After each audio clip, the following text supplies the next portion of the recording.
So now we're going to set up how each of these component looks with some HTML and CSS classes. No functionality yet, just adding the necessary elements and classes to make it look more like the finished product.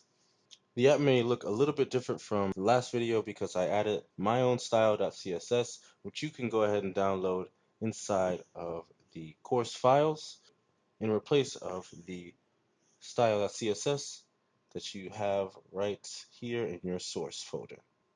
So let's first go to the header component,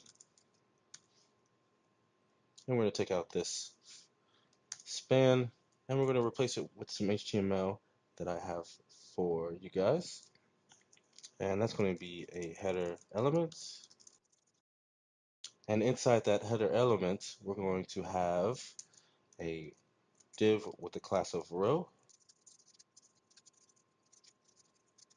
And inside that div, we're going to have a few classes. And I'm just going to go ahead and type them out here.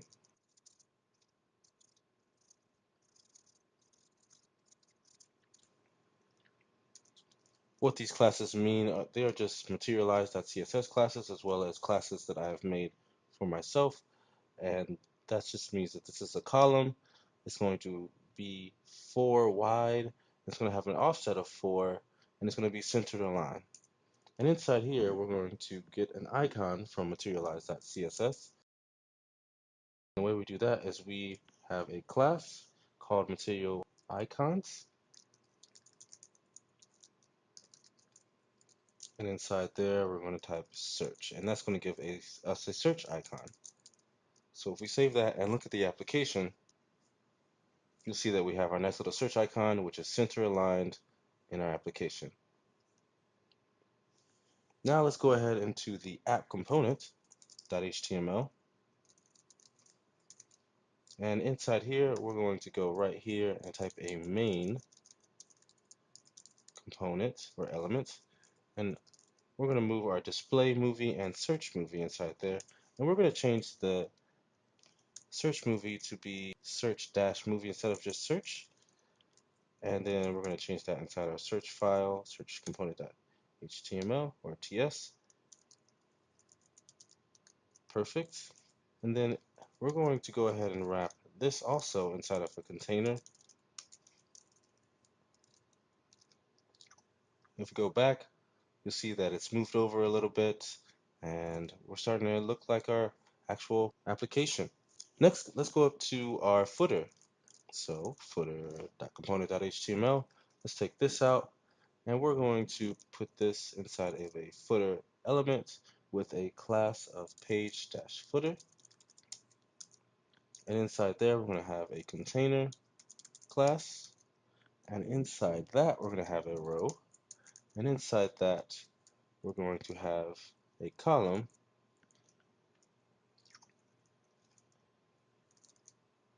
And when it's on large screens, it's going to be 6. And when it's on small screens, it's going to be 12 wide.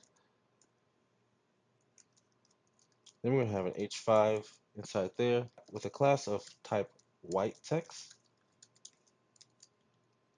And that's going to say database provided by, and then inside of a link, we're going to say https www.themoviedb.org, and we're going to say the movie DB inside there. Awesome. All right, and then right outside of our container, we're going to have a footer copyright. And inside there, we're going to have a container again. And we're just going to write in here, designed and developed by you guys. So whatever your name may be. All right, next we're going to go to our search component.html, and we're going to go ahead and make this go away and type here a column, and it's going to be a size 12 or span the whole thing just like that. move everything inside there. Right here at the top, we're going to have an input of type text with a class search dash input and with a placeholder that equals search a movie. We're also going to move our movie previews inside of a row container, just like that. And then right down here, after all those, we're going to have an H3 with some ng styles on it that say text to line center.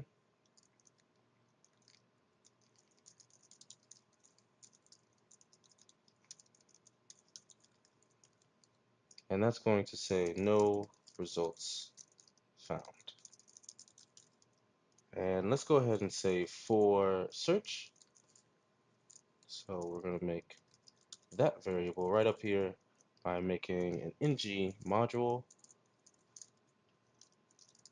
or ng model, and it's going to be search.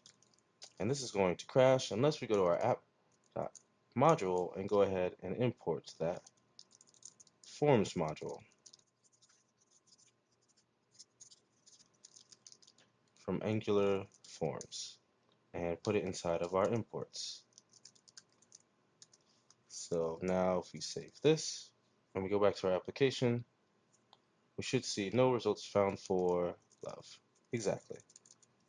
Now let's go back to our code and go to the movie preview component. .html, and we're going to take all this out. And inside there, we're going to have a div with the class of column S4 or S12 and M4 and also movie. Perfect. Now inside there, we're going to have a div with the class of card, blue-gray, and darken-1. Now inside that div, we're going to have a div with the class of card-content and also white text. And inside there, we're going to have a span with the class of card title. And we're just going to put the movie title for now. And then also after that, we're going to have a div with the class of movie-year. And we're just going to put a random year in there or date. Now, if we go back to our application, you'll see that we might have these nice little cards that are eventually going to be the cards that we had in our application. Last but not least, we're going to go ahead and do the movie details. So we're going to go to display movie.component.html, and we're going to have a div with the class of column, M7, and S12. And inside that div, we're going to have an H3 with the class of fade in dash right. And inside there, that's going to be our movie title. So we'll just put a placeholder for now. And then after that, we're going to have a row. Inside that row, we're going to have our date with the class of column M3 fade dash in dash right and dot slower. And then right there is going to be our date. So just put a random date again. And then after that, we're going to have another row. And this row is going to be a paragraph with a few classes. One of flow dash text, column S12, fade dash in dash left, and slow. And inside there, we're going to have some random text. And that's going to be our overview for when we get that data from our database. So that's it. In the next one, we're going to talk about the movie interface and talk about the data and how that's going to all work. And then after that, we're going to do some of the functionality for our application.